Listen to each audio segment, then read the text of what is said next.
Hey, it's your pal Terry Bean, and we're back with another fun and exciting episode of Business Growth Time. Today, we're joined by the guy that I look to and call my networking mentor.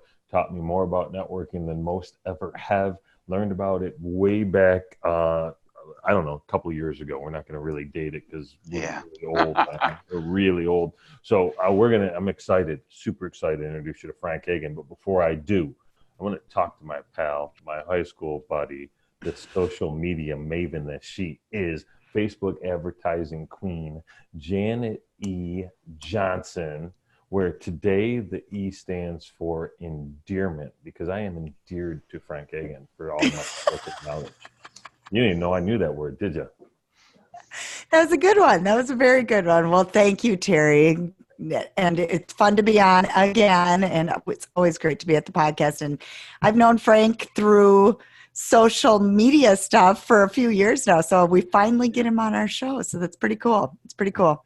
We've been asking him for like 3 years. And then here's what happens. Frank goes out and starts his own damn podcast before accepting our invite. I like, you're sneaky, man. I saw what you did there. I was like, Yeah. Are you kidding me? I want to be on my show, but you go ahead and start your own. Actually, I was a guest on his before he was a guest on ours. So I'm Interesting. excited. I'm excited. Frank's a good guy. We met back in the mid 90s in a group that Frank now owns called Am Spirit. It is a great structured networking environment where people meet every week with the idea of helping themselves and helping the members grow their business and just providing resources. So it's really cool. So we'll talk a little bit about structured networking. We'll talk a little bit about some of the tips and tricks that Frank uses and ideas and how he serves other people. But most importantly, we'll just talk about Frank, right? Because that's kind of what this is about and how he wants to serve other people. So welcome, Mr. Francis Agin. I don't know why I call you Francis because it's funny. You're just trying to be cute. That's all, and that's okay. That's your thing, Terry. You can pull it off. It doesn't work for me. So That's all I got, man. Because look at this is how I have to try to be cute. This is what I'm working with. I hear you. Can't all be Janet E. Johnson, Frank. No. So, oh my gosh. let's take a look at this, right? When I first met you, you were an attorney, a practicing attorney.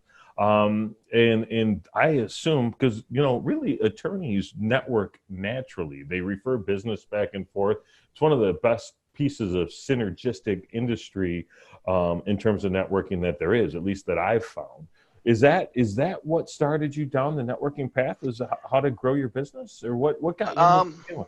Yeah, I mean the story I tell as if it's not true, but I mean here's the reality. I grew up in Michigan. I came to Columbus to go to law school. Never thought I would stay. Ended up staying. This all involves a woman. We won't get involved in this. I never married her. But I met my wife.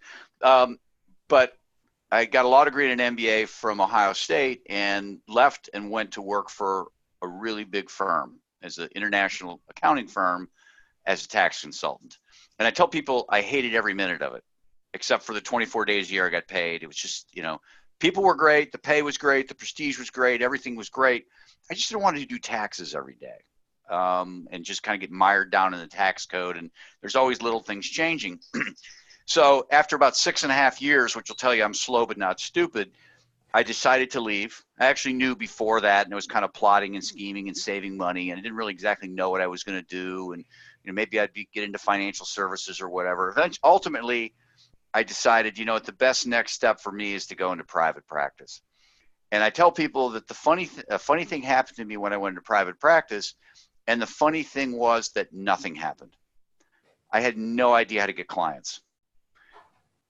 You know that bad actor at chamber functions or networking events? Oh yeah. That was me. Hey, you got an attorney? Here's my card, and I was certainly very uncomfortable with it, but I didn't know, because when you work in a big firm, they literally hand you the work. Be here 6 days a week. We'll keep you busy. And that's not how it works in the real world. And so I literally spent probably the first 4 or 5 weeks of my existence in private practice organizing pens and pencils on my desk, creating forms and procedures for clients I didn't have. And I tell people at one point, literally getting down on my hands and knees, not praying, but jiggling the phone cord because the phone wasn't ringing. I was just so sure that something was wrong. Broken. Yeah. Wow. And it wasn't. But anyhow, I had contacts, and they were mainly from law school. So I reached out to a friend of mine who I graduated with, and she took a different path. There's a saying in law school, and the saying is that A students become professors, B students become judges, and C students become millionaires. Because if you're not in the top of the class in these professional schools, it's not that you don't fare well, but you don't get the great jobs. And if people get the great jobs, just kind of keep moving that forward. So if you're a C student, you got to figure it out. And when you figure it out, you end up doing really well for yourself. Not always so true. So there's hope for my children, huh? Perhaps, yeah. Perhaps. But that was her path. And so I told her, I said, listen, I don't want to go begging for my job back. I mean, I could have easily gone back and got it if I wanted to. I don't want to fail, though. I want to be successful. And she said, you need to get into a leads group, a tips club. And that led me a couple weeks later through a few introductions to show up at a TGI Fridays. It was February of 1995. There were 5 or 6 other people there, one being Gina Winterstein, who was Gina Weisenbarger at the time, who's Janet. She's involved with the organization. Terry and I've known her for years. Kind of all looking at each other, all similarly situated. We had to find a way to get business. And what the organization is, for people who are not familiar, it brings together entrepreneurs, sales reps, and professionals into a weekly setting where they learn about each other and they exchange referrals. Immediately, it really started to make sense. It's like, you mean I can build a business, I can grow a business by helping these other people? Because it's so easy for me to promote other people. I mean, I can promote you guys all day long. For me to promote myself is hard, and that's true of everybody. Yep. And so that's the essence of these groups: is you promote the other people, and they're doing the same. And so I got really involved with that group. As Terry knows, I was president of the chapter, and that's when I met Terry. And with Terry's help, we really started growing this. But I also got onto a national advisory board where I got to get to know the person who had founded it, and she was based out of Pittsburgh. And so I had lots of calls with her.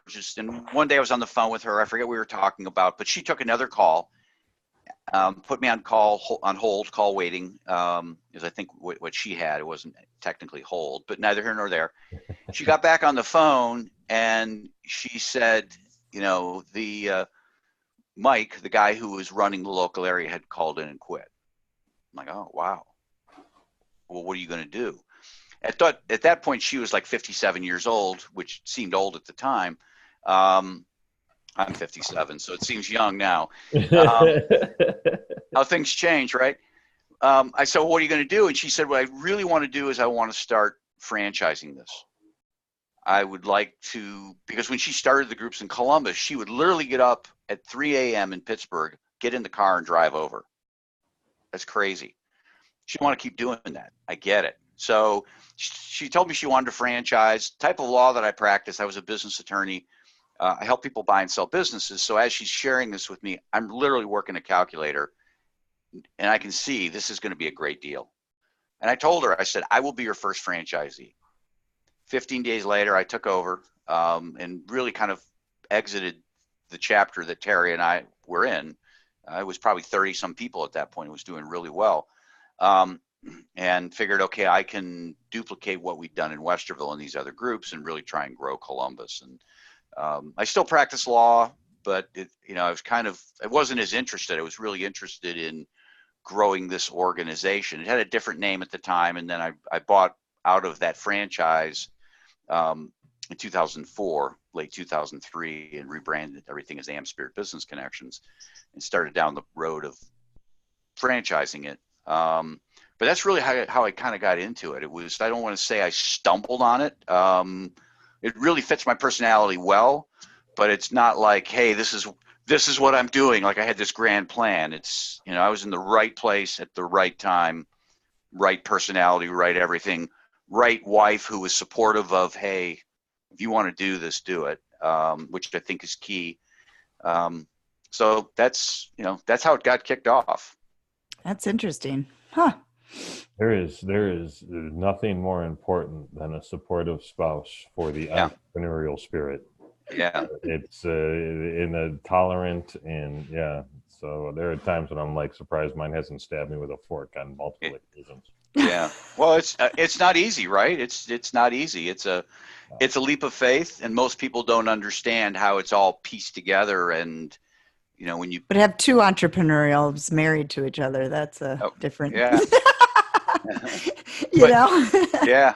But you're building a brand, right? You're building a brand, and you can't. You go to work.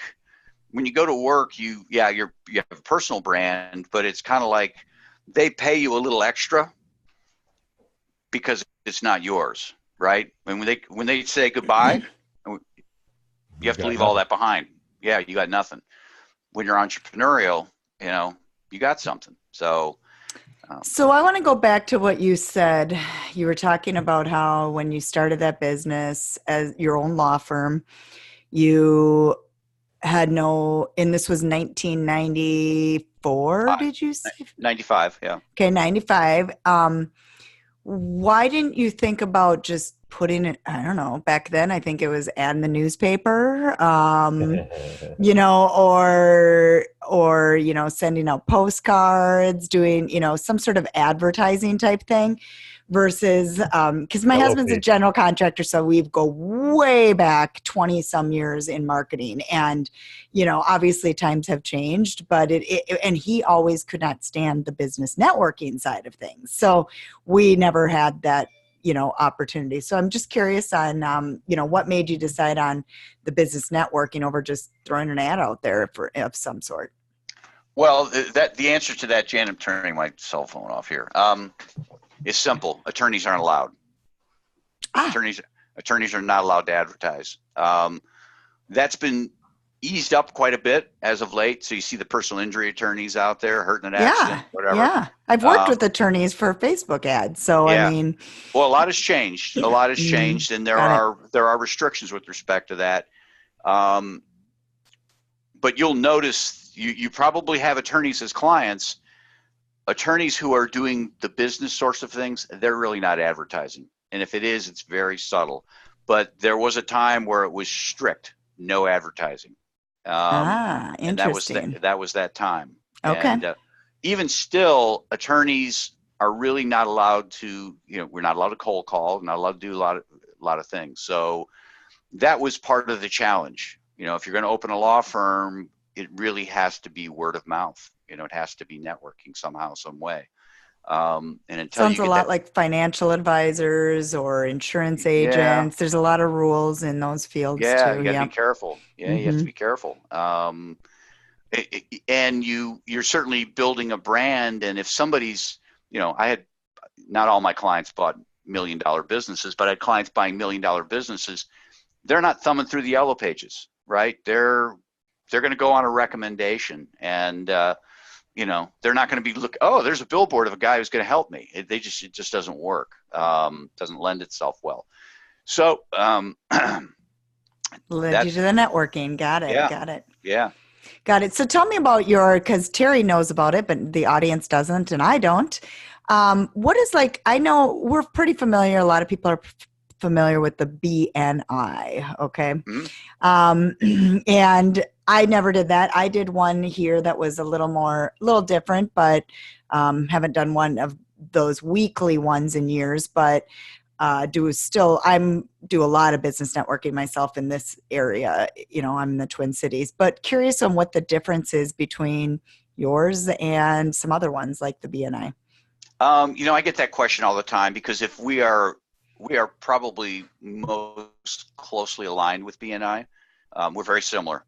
Weekly meeting, one per category, got to be there kind of a thing. And my answer is pretty consistently, I don't know. I've never been in BNI. I started in the organization that I own.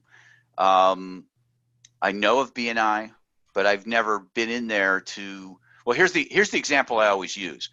There was a point in Ray Kroc's existence where he walked into Burger King to see what was going on, right? Maybe several times, and nobody knew Ray Kroc from anybody. He ordered a Whopper, he got some fries, and he sat there and kind of looked around and he figured out what was going on. I really can't do that in BNI. I might be able to show up for a meeting. Certainly not in Columbus. Pretty much everybody knows who I am in Columbus. But so I don't have the ability, and so it's always hard for me to address that. And now people tell me, hey, here's why you're great, and they're not. Got it. I always take that with a grain of salt, Janet, because it's like, okay, you had a bad experience, and I've had people who've had bad experiences too, and I'm not going to judge another organization based on one bad experience. What I generally talk about is the things that I want AMP Spirit to be and not how we're different. And really what we're really passionate about are a couple things. One, I want to do a lot of training at the groups, trying to get people to understand how referrals work, because I see so many people who trip themselves up with silly things. I'll give you an example. I have a financial advisor stands up at a chapter and he says, hey, a good referral for me is somebody who's having trouble with RMDs. And he sits down. Right. Because everybody knows what an RMD is. Right. And so I normally don't do this, but I did in this meeting. And I said, Kevin, can you explain to people what an RMD is? Oh, yeah, it's a required minimum distribution. People are, here's the thing about people in general, Midwesterners for sure, is that they're really nice. Here's the bad thing, is they're really nice. And so nobody's going to ask a question, right? Nobody's going to ask the question, what are you talking about? They're just going to they're just going to sit there and shake his head. And literally people like that will continue to do that week after week after week, and then walk away from the experience and say it's a complete failure. Mm-hmm. Yep. Okay, Kevin, in fifth grade language, what is it? Well, when you turn 70 and a half and you have retirement monies, you have to start taking that retirement money out. So if we know people who are 70 and a half and have retirement monies, that might be a good referral for you. Okay. What does 70 and a half mean? Oh, there's my question. That's 70, their age. 75 or 70? No, 70 years old in 6 months. I don't know why the government came up with it, but they did. Never heard of such a thing. That threw me. Janet, you will when you turn 62 and a half or 59 and a half. Things start to change. You haven't been reading your art mail yet, Janet. Yeah, there you go. Although we haven't gotten it yet, so we're still a minute away. Yeah. So that's what I mean by educating people. And Sure. what I tell people is there's 3 reasons and 3 reasons only why you're not getting referrals. 1, people don't know, like, and trust you. You don't have a relationship. The second is they don't have an ability to recognize opportunities for you.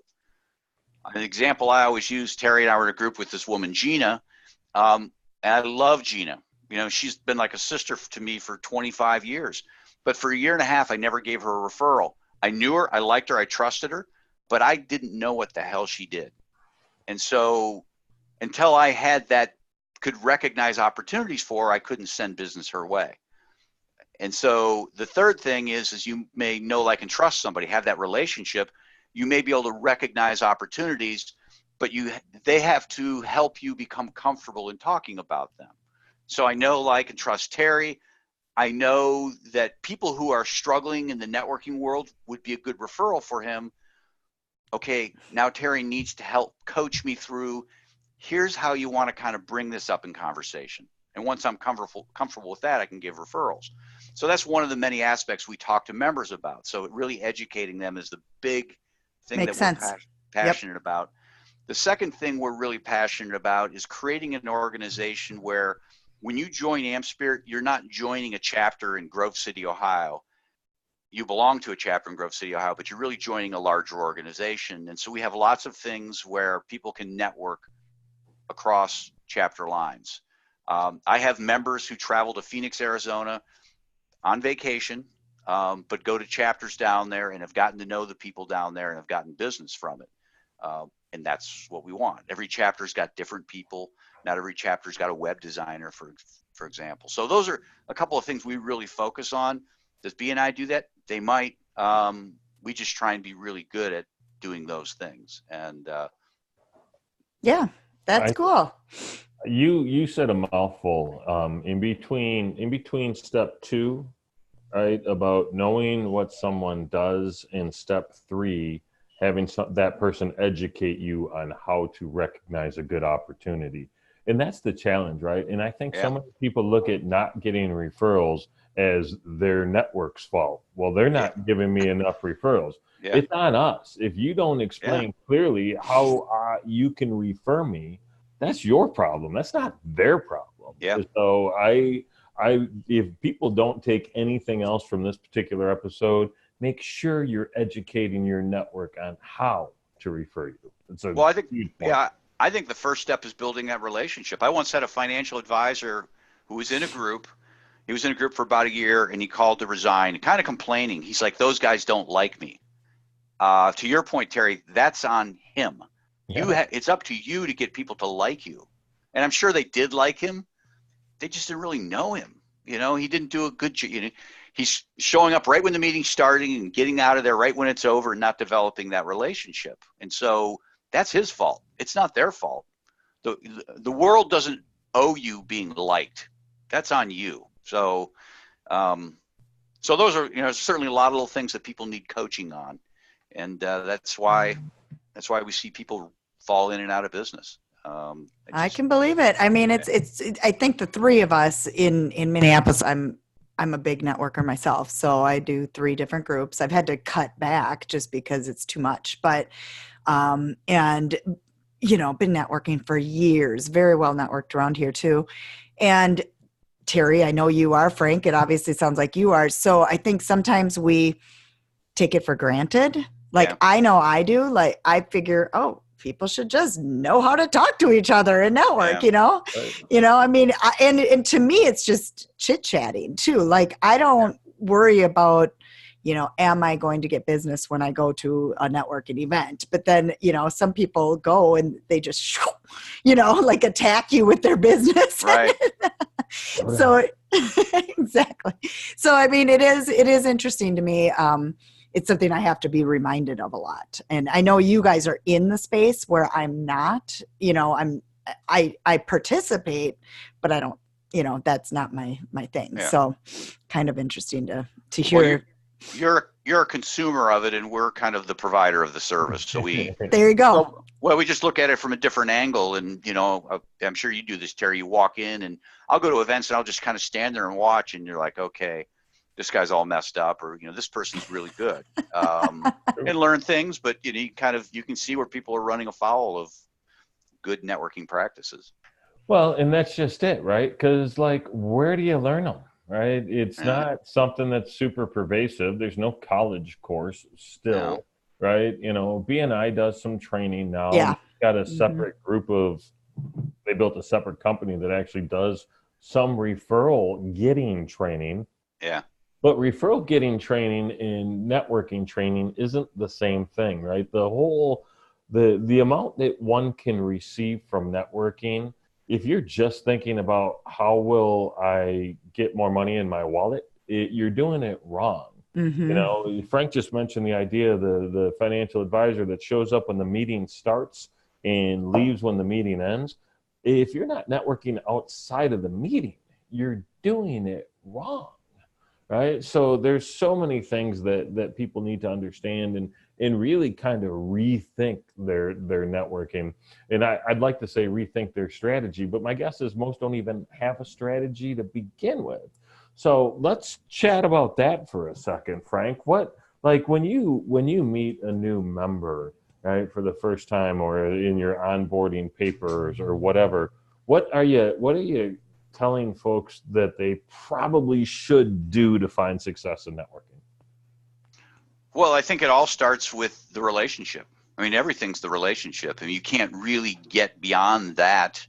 And that's part of the coaching that's happening in the chapters, is sitting somebody down. And again, we talk about know, like, and trust, and people kind of get their head around, okay, know and like.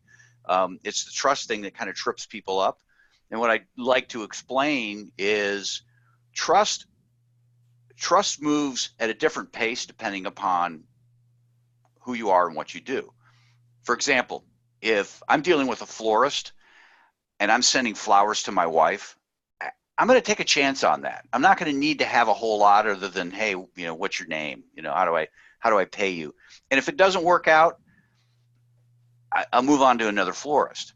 If I'm looking to invest finances, I'm going to move a little slower. With the trust is going to build a little slower, and it's going to move at a different pace depending upon whether that financial advisor is brand new.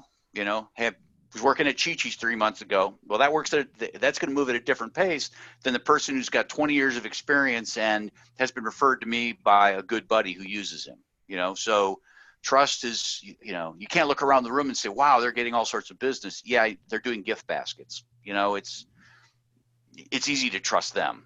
Yeah, that makes sense. So that's the hardest thing to kind of get across to people is this isn't, Amp Spirit as an organization, you're basically buying a ticket to the dance. I'm not going to guarantee anybody's going to dance with you, and nobody's going to dance with you just the second you walk through the door. So getting them to understand that and really kind of investing in other people, finding ways to help other people. And then certainly simultaneous with that, you're talking with trying to get them to help others recognize opportunities and coach them how to talk about things. But it's really that relationship. And without that, nothing really matters. If I don't have a relationship with you, I could know exactly what you do and exactly how to talk about it. I'm not going to refer you. Because that's on your shoulders too, the referral and how it turns out and everything. Yep. Yeah, absolutely. Mm-hmm. Absolutely. Got any good stories about the time you got burned by referring somebody you shouldn't have? Who, me? Oh my God. Yeah. But I'm pretty cautious about it. Again, I kind of know. A lot of times what I'll do is I'll email both sides and just say, okay, I've done that with you, Terry, right? Mm-hmm. Hey, Terry, here's Bob. Bob, this is Terry. Here's the situation. In generally anymore, if somebody needs a financial advisor or somebody needs a mortgage, okay, that makes it a whole lot easier. But if I'm just introducing two people, I'm not going to introduce Terry to a situation where I know he's just going to be outwardly pitched, because you don't need that, right? Probably get in. Yeah. Probably get pitched enough on my own. Yeah, right. Yeah. Open up LinkedIn. There it is. Boom. Yeah, exactly. It's all right there. And so I'm cautious with respect to making those introductions. I want to be comfortable with how people operate. And I took a call the other day, and the first thing that, was the guy messaged me off of LinkedIn. He heard me on a podcast, would love to just get on the phone and kick around some ideas. Okay. I'm all about getting acquainted with people because you never know where something can go. And we got on the phone, and immediately he was in pitch mode. Not even, hey, how are you doing? It was, I got something I think you need, and I think could benefit your whole organization, and here's how it works. Okay. Thank you very much, but we don't have a relationship, Right. And I'm not going to try and explain it to him because, people who don't get it that they don't get it. There's no wasting, sorry, we're working with somebody else, and that's the end of it. So. Yeah. Well, I think you're right on with, I get a lot of that too. We all do. I'm sure we all do, especially LinkedIn. We were just joking about that before we even started this, and how we, the spam emails and how they come through, and, and I think we all live in such a busy world that it's hard to create those relationships, I guess, through LinkedIn and through messaging. And I get it. People want to hop on a call, but time is money too, when we're all self-employed, Right. So I think that is where specific networking event like yours, the ones I belong to here, like Terry's, is a great thing because you can meet people again and again and again to build Yeah. that rapport and build that trust. Because Yeah. right now, I mean, I think this week alone, I probably referred 3 different companies for 3 different things, and just through it, not even wanting anything back, just because I heard this, and you know what I mean. So I think that just comes naturally over time. So I think my question for you, though, because we're coming to kind of, we don't have to end quite yet, but I wanted, before we end, is just like for the newbie, for somebody that hasn't networked, and Terry could throw in his opinion too. Give 1 or 2 biggest tips that you would say for a newbie to be doing when they enter that first networking event? What would that be? First, second, third, whatever, Well, I mean, I get this question a lot. I get a lot of people reaching out to me who have been displaced. I mean, it's still, the economy's great. It's still happening. They're displaced. I've worked somewhere 20 years. I know the guy in the cubicle to the left and the cubicle to the right, but I haven't networked beyond outside of the 4 walls of this business. And now I'm dating again, so to speak, right? It's the best analogy for it. And I have no clue. My advice to them is probably the best place to start is go volunteer. Find something you're passionate about and get out there and volunteer and associate with those people, because you're going to be immediately pulled out of your corner of the world to connect with other people from their corners of the world who are passionate about the same thing. You're committing your time. And I know people are saying, hey, well, I'm not going to get a job or sell anything doing that. No, but that's not what networking is anyways. But you're going to be able to talk with people and say, well, this is what I do. I'm looking for a position. And I know people who consistently will do that. Well, they're involved anyways. But that's my first bit of advice, is to get out there and commit something, add value to the world. People see you giving back. They can't help but know, like, and trust you. It just kind of accelerates it. And they're going to learn about you, and they're going to be trying to help you that much more than if you're going into a networking event. But if you're going into that networking event, the very first thing you ought to do is just get to know people. Mm-hmm. Let them do the talking. And that's a hard thing to explain to people. But you come across as so much more interesting when you're letting other people kind of share about themselves. And it's totally counterintuitive, but networking is counterintuitive. I've got to give to other people to get. Yes. My job and Terry's job is not to convince people on how to get business. It's to convince them that they need to give business, that they need to give to other people first. Well, wait a minute, Terry, I came to you because I need things. I know. Give things first. It just doesn't make any sense. So it's all counterintuitive. But that's why there are some people who are great at it and other people who aren't. I mean, everybody can walk because it's natural. Mm-hmm. Networking's tough because it's not natural. I love that. And your point about volunteering first, right, is so key, because all relationships are built on common ground. So if you find something that you're passionate about and other people join up because they're passionate about, like you said, you've already got this passion tied together, right? Yeah. And so that conversation becomes so much easier. My biggest piece, right, my first rule of networking is show up. Right. Yeah. So if you don't do the networking doesn't actually work. You gotta go. Right. Yeah. But you asked, once you walk into an event, and I have a whole philosophy called after you, right? So my after you thought is, I'm going to let you talk. If we're together for 10 minutes, you're going to speak for 8 of them.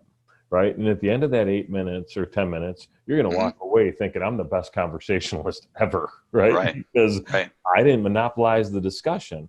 But what's really important about that time is when you let them go first, you learn how to relate your story to who they are and what they do. You also learn in an instant whether or not they're worthy of networking with in the future. Because when it becomes your turn to talk, if they afford you the same courtesy you afforded them, awesome. If they're like checking their phone or looking around to see who else to talk to or looking at their watch or whatever, you don't even have to deal with them again. And it's so much better to find out then than the next meeting or the next month or the next year that they were going to do that anyway. Right. People show you who they are always. Yeah. Yeah. Good point. Very good point.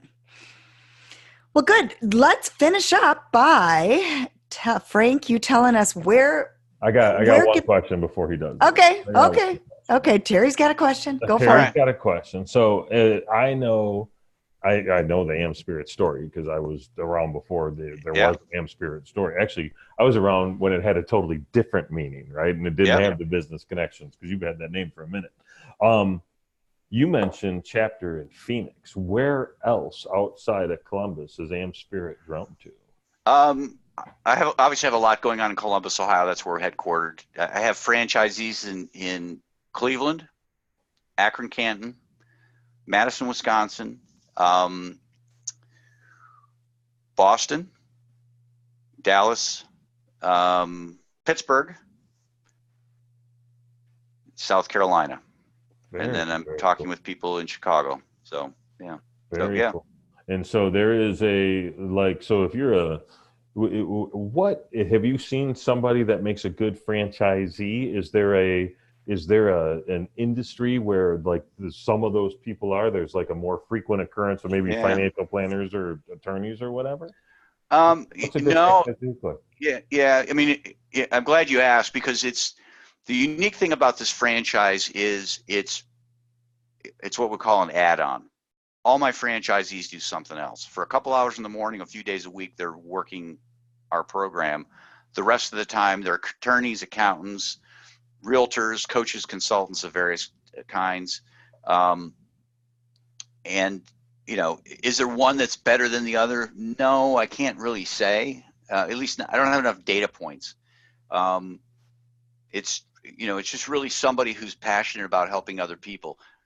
Somebody who recognizes, hey, I need to be networking anyway. I want to help people at the same time, and I can actually make money doing it. Those are the people who become, franchisees. The other unique things as franchise goes, this is really inexpensive. Our franchise fee is only $10,000, and that's pretty much it to get started. So those are the two unique things about it. I never pitched somebody on the franchise. I would never call Janet up and say, hey, Janet, you're great. You'd be great at this. I don't do that. What ends up happening is people end up finding me because they'll see a BNI, they'll be in a BNI, or they'll be in an organization, or they understand what these organizations are about, and they, like me, understand the opportunity, and that here's a way that they can get themselves networked and build a business at the same time. So I think that's super important, right? And I like the idea. In fact, I just recorded a LinkedIn Live right before jumping to record this, and it was all about growing your network, right? Yeah. How to design and grow your own network. And the reason you would do that is because you get to be the hub, you get to be the center of the network, and then everybody knows you. So it's if you were thinking about how can I grow my business, being a franchisee of a networking organization is a great way to position yourself in the center of your community, right? So you can learn. Well, the question, what I always ask people is rhetorical. Would you rather rent an apartment or own the apartment building? And people are like, oh, okay, yeah. Why just be in a group when you can own? I have franchisees that own 10 groups. They operate 10 groups. They're networking kingpins. It's another stream of income. Yep. Yeah. Yep. So. Interesting. And it is. And by the way, it gets people to know about your other business too. Exactly. So people can find out more about that at amspirit.com//franchise. So you can find our franchising stuff there. The best way to get a hold of me, or kind of the central hub, I have a website, frankagin.com. Last name is Agin. And that'll link you to my email. It'll link you to the Am Spirit site. It'll link you to my podcasts and other things that I work on, all the books I've written and stuff like that. All the books. Yeah.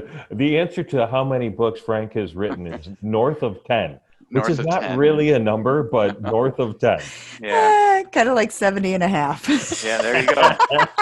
There you go. I've learned new numbers today. There you go. It's Janet, it's the new math. It's the new I math. guess. Common Core, baby. That is Yeah. right. Well, I appreciate it. This was great. This was really good learning and finally getting to know you a little better, Frank, to be Likewise. honest. So that was great. I didn't know you were in the Twin Cities. See, now if I make it up there, I'm going to take you out for coffee. So well, that when I sounds make it great. there. Yeah, definitely. That sounds great. Yeah, everybody wants to go to the Mall of America, which I don't even step in unless somebody's visiting. Yeah, I know. Well, that's because you live there. I get it. I totally get it. I totally get it. That's great. So awesome. Well, let's finish up with definitely follow up with Frank if you want to learn more about what he does. And once again, that's frankagin.com.